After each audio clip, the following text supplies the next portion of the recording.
Soudain, il crut vaguement percevoir un semblant de pensée éventuelle, ambiguë, sûre d'exister, en tant que perception douteuse, mais sans pour autant laisser entendre que le contraire eût été possible, à moins que le pour ou le contre ne soit en réalité, d'un point de vue strictement relatif, une bribe de sensations inachevées, dont le début commence par un retournement de situation à 6 dimensions. De plus, il avait une sorte d'espèce de semblant de choses bizarres qui échappait à sa conscience, mais sans pour autant signifier une éventuelle impossibilité de sa perception intelligiblement sensible, après quoi il eut la sensation de se mettre à faire semblant de penser le contraire, tout en ne rejetant pas tout à fait le pour.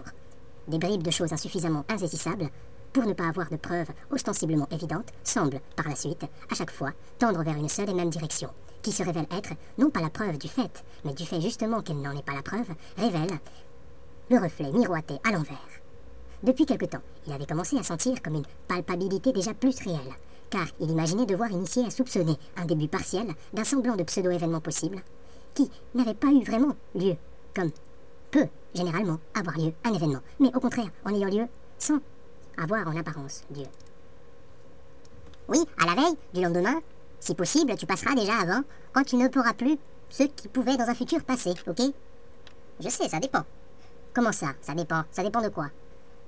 C'est pas que ça dépend de quelque chose comme ça, comme tu l'entends, que ça devrait dépendre d'après ce que tu considères être que le fait de dépendre de quelque chose, mais bien le contraire du pour contre lequel, en revanche, tu ne devrais pas considérer l'inverse, sans pour autant nier le positif de l'opposé.